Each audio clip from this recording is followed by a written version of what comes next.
아브라함의 언약의 백성의 첫 번째 지도가 되었듯이 모든 그리스도인들도 하나님의 언약의 백성입니다. 하나님은 언약으로 말씀하셨고 또 언약으로 이루어 가십니다. 그렇기 때문에 우리가 그 언약 속에서, 그 약속 속에서 우리는 하나님의 뜻을 따라서 살게 됩니다. 그리고 약속을 잘 알고 믿고 의지하고 나가는 것이 진정한 그리스도인의 삶입니다. 그러기에 하나님의 말씀, 약속의 말씀은 곧 우리의 등불이 되고 우리 길의 빛이 됩니다. 우리가 삶을 살아가면서 언제나 우리의 기준이 말씀이 되고 또 그러므로 말미암아서 여러분들 가정과 생업과 또 여러분들 행하는 모든 일들 속에 하나님의 언약들이 성취되는 그런 놀라운 복들을 받아 누리시기를 예수 그리스도 이름으로 축복합니다. 어제 제가 신학교에 모임이 있어서 다녀왔습니다. 다른 모임보다도 지금 우리 교회가 혼하고 있는 아프리카 32명의 신학생에 대한 그 후원의 밤 행사로서 매년 이루어지고 있는 행사입니다.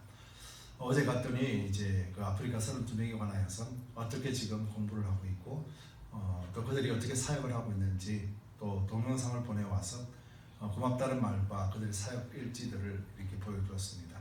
함께 나누고 있는데 가장 아프리카 지역에서도 나프텐 지역이라고 하는 말라위 지역에 있는 한 청년이 자신은 세상적인 놀이를 하는 사람이었고 세상적인 음악을 하는 사람이었는데 여러분들의 후원으로 인해서 이제 신학을 하게 되면서 이제 하나님을 찬양하는 자가 되었다라고 고백합니다. 그리고 또 그곳에 공부하는 모든 사람들의 간증된 고백들이 하나님을 모르고 길을 몰랐지만 이제는 그 길을 알고 또 하나님을 믿는 믿음 안에서 사람들을 살리는 그런 놀라운 일들에 쓰임받게 되니 너무 감사하다라고 하면서 후원해주는 모든 분들에게 감사 인사를 전합니다. 또 그곳에 계시는 선교사님들, 특별히 한인 선교사로서 그곳에서 그 사역을 감당하시는 분들도 너무 감사하고 또 우리가 보내는 물질은 미국 땅에서는 그렇게 큰 물질이 아니라 할지라도 100불이라고 하는 돈, 이 돈이 그들에게는 학비가 되고 또 100불이라는 돈은 그들에게는 생활비가 되는 그런 놀라운 물질임을 또다시 확인했습니다. 무엇보다도 중요한 말은 우리가 선교지에서 사람들에게 복음을 전하는 것, 이것도 참 중요하지만 요즘 이 시대 속에서 가장 중요한 복음의 사역, 선교 사역 중에 가장 중요한 것이 뭔가 했더니 바로 사람을 세우는 일이었었어요. 현장에서 그들의 복음을 전하는 자들, 바로 그들의 언어와 그들의 문화를 가지고 또 아프리카 사람들을 위해서 기도할 수 있고 똑같은 감정을 느끼며 똑같은 문화 속에서 그들을 불쌍히 여길 수 있는 가장 적절한 사람은 현지인을 양육하고 그에게 복음을 가르치고 말씀을 가르쳐서 그들로 하여금 말씀을 가르치는 것이 가장 효과적인 방법임을 어제 또한 확인하고 왔습니다. 또 선교 현지에서는 필요한 것이 가장 뭐냐면은 말씀을 가르치는 자가 없다랍니다. 그래서 말씀을 가르친다라는 것이 얼마나 중요한 일인지, 특별히 선교지에 많은 물질도 공급이 되고 또 사랑도 공급이 되지만은 진짜 하나님의 말씀을 가르치는 사람들이 부족하다라는 현실이 우리로 하여금 더욱더 안타깝게 하고 있습니다. 그렇기 때문에 현지인들을 말씀을 가르치고 양육하는 바로 이 신학교 훈련을 통하여서 그 지역이 변화되기를 갈망하고 소망하는 마음이야말로 21세기를 사는 저와 여러분들과 또 교회에게 하나님 주시는 사명이 아닌가 하는 그런 또 결단도 하게 되었습니다. 이처럼 하나님의 일은 시대에 따라서 하나님의 뜻은 똑같지만은 하나님의 일하는 방식은 조금씩 변하게 됩니다. 그런데 요즘 보면은 과학과 또 경제가 발달하면 할수록 사람들은 오히려 하나님을 찾고 하나님을 바라는 것보다도 하나님을 점점 더 멀어지고 또 하나님을 믿는다라는 사실에 대해서도 이성적으로 그리고 자신들이 와닿지 않으면은 결코 마음을 열 수 없는 그런 악한 시대 속에서 우리는 살고 있습니다. 무엇으로 그들에게 복음을 전하고 무엇으로 그들에게 예수를 믿는 것을 보여줄 수 있을까요? 무엇으로 우리가 할 수 있을까요?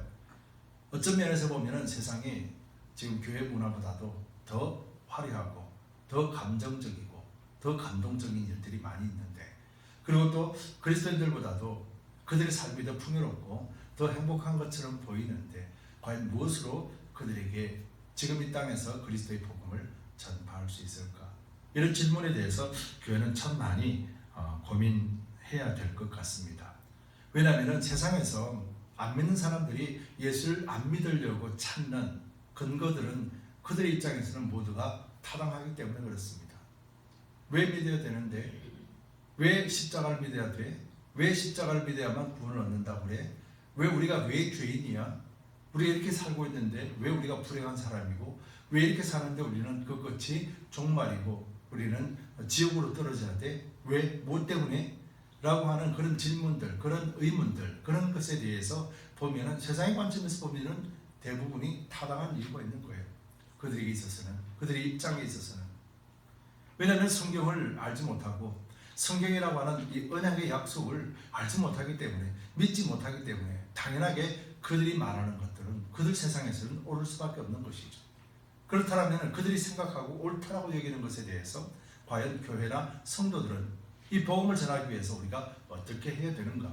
이런 부분에 대해서 우리는 많은 노력과 연구들이 필요하다는 거죠. 무엇이 가장 적절할까? 그들에게 가장 적절하게 할 수 있는 말, 그들에게 진정한 복음을 전할 수 있는 것이 무엇일까? 우리가 이것을 생각해 볼 때 결과적으로 우리는 성경 안으로 들어갈 수밖에 없죠. 예수님은 뭐라고 하셨을까? 제자들은 뭐라고 했을까? 성경에서는 또 뭐라고 말씀할까? 이런 부분에 대해서 우리가 잘 유심히 성경을 바라본다면 우리는 명확한 답을 얻을 수가 있는 것이죠. 그들에게 없는 것, 그들이 가질 수도 없고 그들이 볼 수도 없고 그들이 깨달을 수도 그들이 누릴 수도 없는 것, 바로 이것을 그들에게 전해주고 이것이 온전하게 그들을 살릴 수 있는 것임을 확신할 때 비로소 우리는 복음이라고 하는 또 선교라고 하는 그 일을 감당하게 될 것입니다. 바로 무엇을 우리가 전해줘야 될까?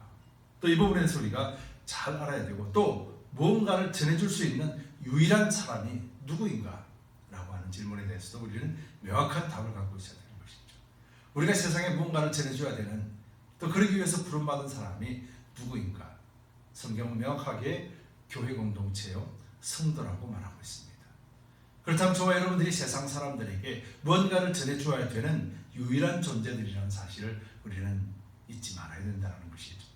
즉 우리가 전하지 않으면 세상에는 어느 누구도 전할 사람이 없다라는 것이고 세상이 듣지 못하고 알지 못하면 깨달을 수 없고 깨닫지 못하면 변화될 수 없고 변화되지 못하면 지금처럼 여전히 죽음 가운데 사망 가운데 선포된 자로서의 삶만을 살게 될 뿐이라는 거죠.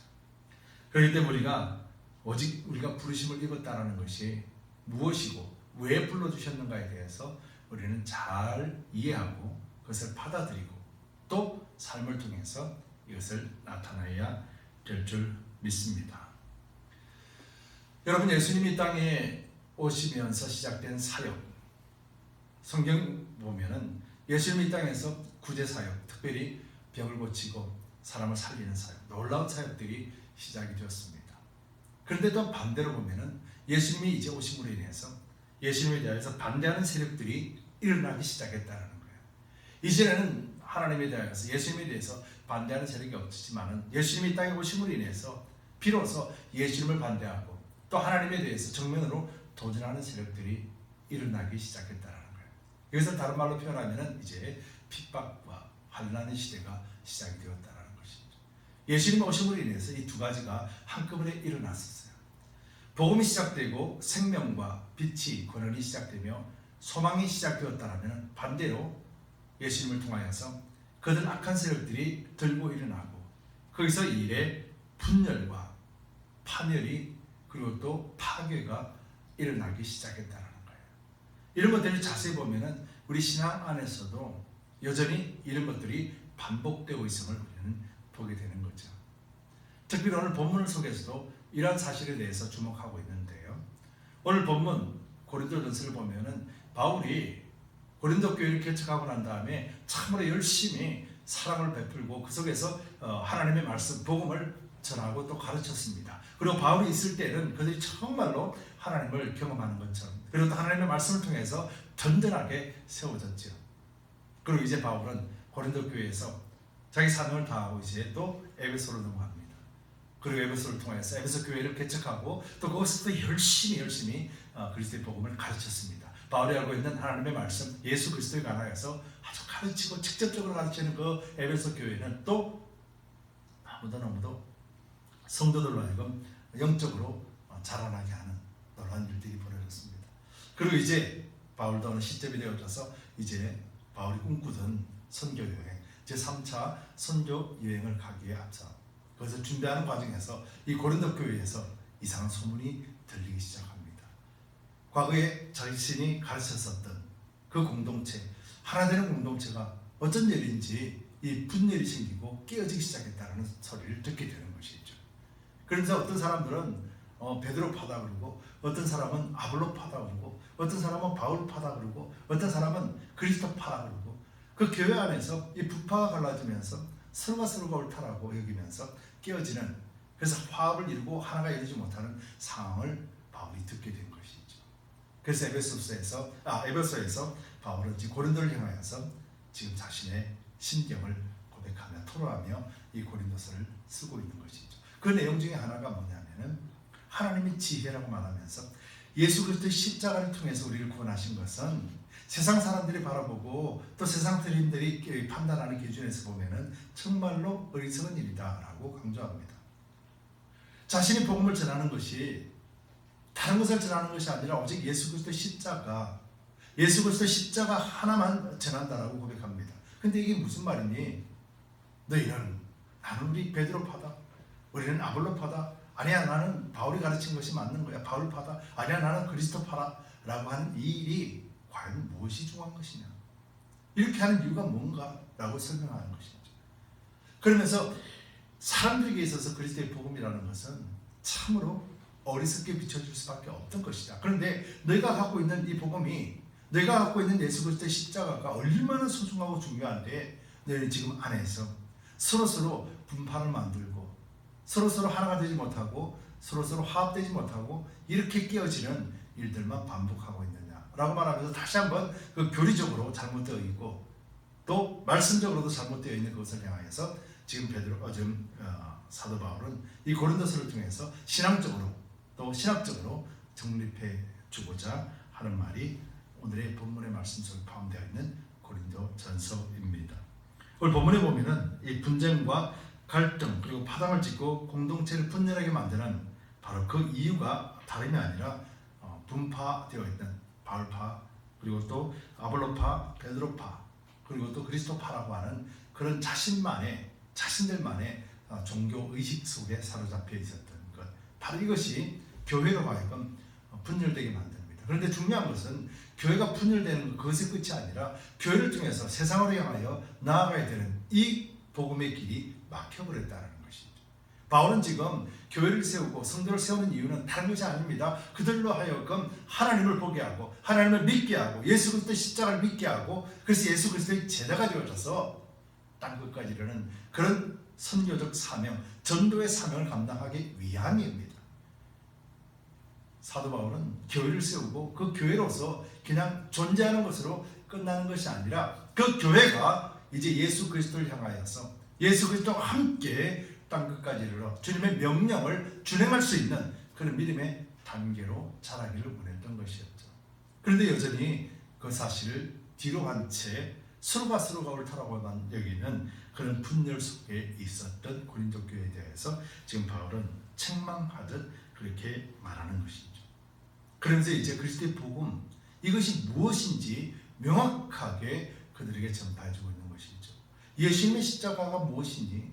예수님의 십자가는 우리를 구원하신 대속의 제물이고 보혈로 인하여서 그 믿는 모든 사람들이 구원에 이르는 길이라는 거예요. 그런데 어찌 내가 너희를 구원했니? 아볼로가 너희를 구원하니? 베드로가 너희를 구원하니? 무슨 분파가 너희를 구원하는 거니? 라고 지금 말하고 있는 거죠. 1장을 통해서도 계속해서 바울은 그 말을 하고 있는 거죠. 나도 세례를 준 사람은 한 사람밖에 없다. 나도 다른 사람들을 세례를 주지 않는다. 그 이유는 뭔가 하면은 바울에게 받았다라고 하는 그 말 옳지 않기 때문이다라고 말을 하는 거죠.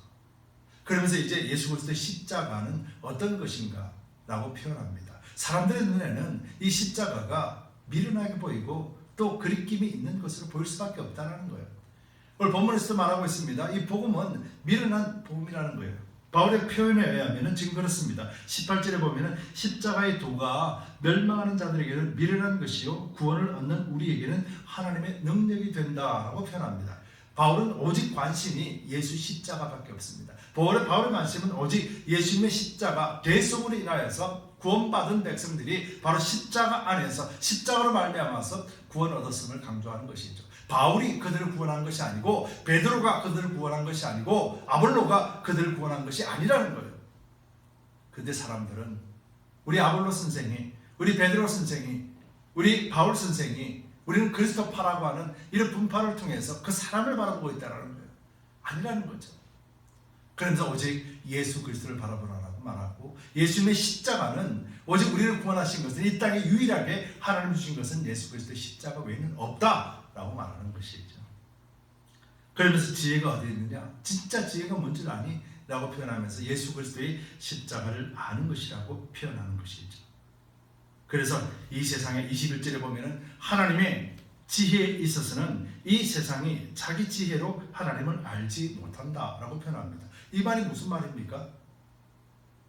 세상 사람들은 하나님의 지혜, 세상 사람들의 지혜로는 하나님을 알 수가 없다라는 거예요.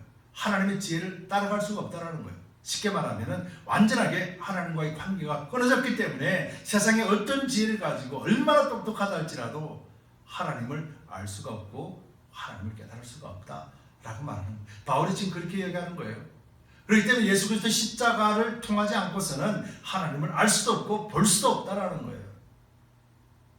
근데 어찌 너희가 그 예수 그리스도의 십자가를 너희가 받았음에도 불구하고 너희가 사람의 지혜를 구하고 사람의 편에 서서 나는 아볼로파요, 나는 바울파요, 나는 베드로파라고, 아니야 나는 그리스도파라고 이렇게 주장하고 있으며 교회가 예수 십자가로 인해서 하나 되게 함을 너희가 스스로 무너뜨리고 있느냐. 여러분, 너희들이 아니라도 이방 사람들은, 특별히 헬라 사람들은 예수 그리스도에 관하여서 전혀 관심조차 두지 않는다는 거예요. 하물며 유대인들도 그렇다. 그래서 오늘 본문에서 그렇게 말합니다. 22절에서 23절에 보면은 유대인은 표적을 구하고 헬라인은 지혜를 찾으나 라고 말합니다. 무엇에 관하여서요? 구원에 관하여서. 그들도 구원을 얻기를 원한다는 거예요. 그들도 예수가 아니라 어떤 누군가에 의해서 그들도 그 삶이 구원받기를 원하는 마음이 있는 것이에요. 유대인들은 그래서 표적을 구한다는 거예요. 예수님에 대해서 표적을 달라는 거예요. 근데 예수님이 줄 표적이 예수님께서는 다른 복음서를 통해서 뭐라고 말합니까? 요나의 이직밖에 없다라는 거예요.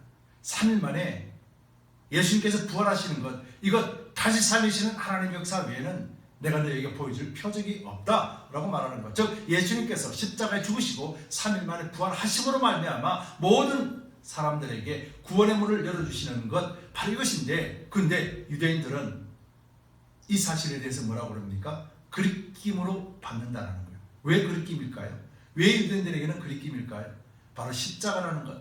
십자가는 유대인들의 생각에는 그건 죄인이고 형벌입니다. 하나님으로부터 심판받는 자, 하나님으로부터 완전하게 심판받는 자가 매달리는 것이 십자가라고 유대인들은 믿는 거예요. 행악자들이 십자가에 달리는 거예요. 근데 예수가 십자가에 달려서 죽었다라는 거예요. 유대인들이 볼 때는 그것이 뭡니까? 그것은 완전하게 하나님으로부터 버림받는 일이고, 그리고 구원과는 전혀 상관없는 죄인으로서 죽임을 당하는 것인데, 그것이 어찌 우리를 구원하는 구원의 길이냐고 유대인들이 반문하고, 저것이 어떻게 표적이 될 수 있느냐. 그래서 유대인들은 그리낀다라는 것은 전혀 받아들일 수가 없다는 것을 의미하는 거죠. 왜요? 아니 죽었는데, 십자가에 죽었는데 그것이 우리에게 무슨 구원을 이루겠다. 지금 유대인들이 그렇게 보고. 그래서 헬라인들은 또 뭐라고 그럽니까? 이방인에게는 미련한 것이로되. 헬라 사람들은 이방인들을 미련하다는 거예요. 왜 미련할까? 사람을 살리고 구원하고 하는 이 모든 일인데 저가 십자가에 죽었다라는 거예요. 죄인으로서 죽었다라는 거예요. 이것이었지 지혜며 이것이었지 우리를 구원할 수 있는 거예요. 유대인들과 똑같은 생각을 갖고 있는 거죠. 그들이 원하는 것은 세상에서 권세 속에서 왕이 되시고 그들을 구원하고 그들에게 있어서 필요한 것들을 공급해주고 그리고 또 남들보다 더 화려하게 더 왕으로서의 가치를 드러내고 그 힘과 능력을 발휘하는 것, 이것들이 세상에 바라보는 것, 세상 사람들이 추구하는 것이란 말이에요. 그런데 연약한 죄인이 되어져서 십자가에 죽어버린 것, 저것이 뭔데? 저것이 어떻게 우리를 구원할 수 있느냐라고 말하는 거예요. 그러면서 그것을 전하는 것을 미련하다라고 말하는 것이죠. 여러분, 이것이 복음이라고 말하는 거예요. 지금 바울은 바로 이렇게 미련한 것을 전하면서 생명을 구하기 위해서 목숨을 바치고 나가는데, 근데 그 복음을 가진 너희들이 지금 예수 그리스도의 복음이 아니라 서로가 나는 이 사람 편이요, 나는 저 사람 편이요, 이렇게 편 갈르기를 하면서 예수님께서 머리가 되시고 세워주신 교회 공동체를 이렇게 만들어버리는가라고 말하는 것이죠. 여러분, 24절에 보면 또 이렇게 말합니다. 오직 부르심을 입은 자들에게는 유대인이나 헬라인이나 그리스도는 하나님의 능력이요 하나님의 지혜니라. 즉 이방인도 유대인들도 모두가 그리스도 안에 있을 때 비로소 그들이 갖고 있는 지혜요, 그들이 가지고 있는 모든 것들이 능력으로 나타난다라고 말하고 있는 거예요. 여러분, 저와 여러분들은 예수 그리스도를 믿음으로 받았습니다. 그리고 이제는 우리가 그 믿음의 능력을 경험해야 되는 것이죠. 믿음의 능력을 받았음에도 불구하고 믿음의 능력을 경험하지 못한다면 이보다 더 억울하고 이보다 더 안타까운 일이 어디겠느냐는 것이죠. 여러분, 마태복음 5장 20절에 보면은 예수님께서 이런 말씀하신 것이 있어요. 내가 너희에게 이르노니 너희 의가 서기관과 바리새인보다 더 낫지 못하면 결단코 천국에 들어가지 못한다. 여러분, 이 말씀 여러분들 이제는 다 아실 거예요. 서기관과 바리새인의 의가 뭡니까? 그들이 의롭게 되는 길은 뭡니까? 그들은 율법을 완전하게 다 지킬 때 비로소 그들은 의로움을 인정을 받을 수 있는 존재들이에요. 자, 그렇다면 서기관과 바리새인들의 의보다도 더 나은 의는 무엇을 이야기하는가요? 서기관들과 바리새인들이 율법을 완전하게 퍼펙트하게 다 지킬 때 그들이 의롭다고 인정하는데, 그런데 이 서기관과 바리새인 의보다도 더 나아야만이 천국 갈 수 있다는 거예요. 서기관과 바리새인들이 율법을 다 지켜도 천국에 가지 못한다는 거예요. 그러면 이 땅에 천하 만민을 구원할 수 있는 이름은 누구냐 하는 거예요. 예수 그리스도시죠. 그렇다면 서기관 의와 바리새인의 의는 율법을 다 지켜야만 하나님 앞에 인정은 받지만은, 의롭다 인정을 받지만은 천국에 들어갈 수 없는 의라면은 이보다 더 나은 의는 뭡니까? 바로 예수 그리스도를 믿는 것을 이야기하는 거예요. 예수님께서 율법을 완성을 이루고 예수님께서 율법을 다 이루신 분이시기 때문에, 그리고 예수님께서는 그분이 십자가를 통해서 대속하시면서 우리로 하여금 하나님과의 관계, 하나님과 화목하게 하셨기 때문에 예수를 믿는 믿음, 바로 이 믿음은 율법을 다 이루은 것이고 하나님과 관계가 회복된 것이기 때문에 저와 여러분들이 이제는 천국 백성이 되는 것이죠. 여러분, 이것이 복음이라는 거예요. 근데 이 사실을 전하는 것이 세상 사람들에게는 기쁨의 소식이 될까요? 전혀 엉터리 같은 말이죠. 전혀 미련한 이야기죠. 전혀 받아들일 수 없는 말이죠. 세상 사람들이 추구하는 것과 우리 그리스도인들 말씀이 추구하는 것은 완전히 다른 길이기 때문에, 전혀 다른 차원에 있는 이야기이기 때문에, 그래서 세상 사람들이 볼 때는 거리끼는 것이고, 아니 믿음 가운데 살려고 하는 유대인들에게, 이스라엘 백성들에게는 거리끼는 것이라는 거예요. 십자가에 죽은 저 사람을 믿어야 된다는 것이 거리낀다는 거예요. 근데 헬라인이나 이방인들은 정말로 미련한 소리라는 거예요. 그래서 우리가 복음을 전할 때 세상 사람들이 코웃음 치는 이유가 여기에 있는 거예요. 여러분, 그렇지만 성경은 분명하게 이렇게 말합니다. 본문 24절에서 오직 부르심을 입은 자들에게 라고 표현하고 있습니다. 여러분, 오직 부르심을 입은 자들은 누구를 이야기하는 거예요?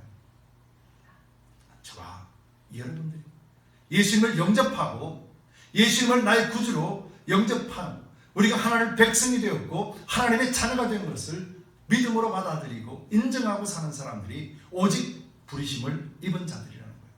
오직 부르심을 입은 자들은 단순하게 지혜와 지식이 아니라 예수님의 말씀 앞에 아멘하고 순종하는 자요, 예수님의 말씀에 따라 살려고 오늘도 우리 육체를 쳐서 복종시키는 삶을 사는 사람들, 바로 이것이 오직 그리스도 안에서 부르심을 입은 자들이고, 또 그리스도로 부름을 입은 자들이 가지고 있는 이 지혜는 바로 예수 그리스도의 십자가, 이를 통해서 우리가 구원을 얻었고 십자가의 대속을 통해서 하나님과의 관계가 회복되었음을 아는 지혜, 바로 이것이 우리의 능력이 된다고 말하는 거예요. 교회 공동체나 성도들이 바로 예수 그리스도를 믿고 바르게 예수 그리스도 안에서 서야 되는 이유가 여기에 있는 거죠. 나는 바울파요, 나는 게바 베드로파요, 나는 아볼로파요, 아니야 나는 그리스도파요, 이렇게 했던 이 모든 것들이 그들로 하여금 구원의 길을 이끌어가지 않는다는 거예요. 그 사람이 얼마나 위대한 사람이라 할지라도 그 사람으로 인해서 구원을 주는 것이 아니라 오직 예수 그리스도, 오직 예수 그리스도 이름 안에 구원의 길을 열어주신 하나님의 언약 때문이라고 말하는 것이죠. 우리가 믿는 것은 하나님의 언약인 거예요. 하나님의 언약은 오직 예수 그리스도 이름 외에는 없다라는 거예요. 그렇기 때문에 우리가 세상에 전하는 것도 그들이 미련하다라고 받고 그들이 그리낌으로 만든다 할지라도 우리가 전파해야 되는 것은 예수 그리스도 한 분밖에 없는 것이죠. 이것이 교회가 되어야 되고 이것이 성도가 되어야 되는 것입니다. 여러분, 우리가 세상 사람들에게 줄 수 있는 것은 바로 이것 하나밖에 없습니다. 그렇기 때문에 우리가 이 길이 쉽지 않은 길인 거죠. 그래서 선택받아 간다는 이 길이 어려운 길인 거예요. 왜요? 무시당하고 멸시당하고, 그리고 또 아무 가치 없다라고 말하고, 그것을 들으면서도 결과적으로 예수 그리스도 복음 외에는 전할 게 없는 우리가 되어야 되는 거예요. 그래서 그들이 무시하고 멸시하고 받지 않는다 할지라도 그래도 예수 그리스도 외에는 길이 없다라고 담대하게 말하는 저와 여러분들이 되어야 될 줄 믿습니다. 예수님께서 마태복음을 통하여서 팔복을 가르쳤습니다. 그리고 그 팔복 중에 네 가지 복, 그 네 가지 복을 자세히 보시면은 이 말씀입니다. 심령이 가난한 자는 복이 있나니 천국이 저희 것이며, 애통하는 자는 복이 있나니 저희가 위로를 받을 것이며, 온유한 자는 복이 있나니 저희가 땅을 기업으로 받을 것이며, 위로 인하여서 갈급하고 의를 위해서 갈급한 자들, 바로 그 사람들은 하나님 안에서 위로를 받고 기업을 받을 것이다. 여러분, 이 말씀이 무슨 말이겠습니까? 이제 예수님이 오심으로 인해서, 예수님이 오셨기 때문에 이제 이 일들이 일어난다는 거예요. 여러분, 우리가 천국에 하나님 앞에 서는 날, 하나님 앞에서 우리가 애통할 일이 없죠. 하나님 앞에서 우리가 심령이 가난하지 않을 이유가 없죠. 하나님 앞에서는 의에 줄이고 목마를 필요가 없죠. 하나님 안에서는 우리가 하나님의 놀라운 사랑 안에서 오직 하나님을 찬송하고 기뻐하는 일만이 이거밖에 없잖아요. 우리가 하나님 앞에 가서 눈물 흘릴 일이 없잖아요. 그런데 왜 예수님은 이 말을 하셨어요? 바로 이제 예수님 오심으로 말미암아, 그리스도로 말미암아 이제 이 땅에서도 하나님의 은혜와 하늘 나라를 경험할 수 있게 되었음을 설명하고 있는 것이죠. 그렇기 때문에 교회 공동체 성도들에게 예수님께서 말씀하신 이 팔복은 하나님의 나라를 경험하는 것이고, 우리가 실제적으로 하나님의 나라 안에 살 수 있는 유일한 길, 예수 그리스도 안에서 발견되어져야만이 우리가 이 땅에서도 말씀하신 약속의 대로 성령 안에서 누리는 의와 평강과 희락의 삶을 우리가 이 땅에서도 누리고 살게 되는 것이죠. 여러분, 우리가 많이 가질 때, 우리가 많이 누리고 많이 은혜를 많이 가질 때, 그때 우리를 비로소 사람들에게 많이 줄 수 있는 자가 되는 것이죠. 여러분, 이것이 교회 공동체입니다. 그리고 이것이 우리의 성도입니다. 그래서 오직 부르심을 입은 자들의 지혜는 예수 그리스도시며, 그 그리스도 안에서 누리는 자, 그 권능을 가지고 살아가는 자, 바로 저와 여러분들이요, 우리 두드림 교회라는 사실을 잊지 말고 우리가 오직 예수 안에서 복음을 전하고 예수 안에서 누림의 삶을 사는 그런 승자가 되시기를 예수 그리스도 이름으로 축복합니다. 기도합시다.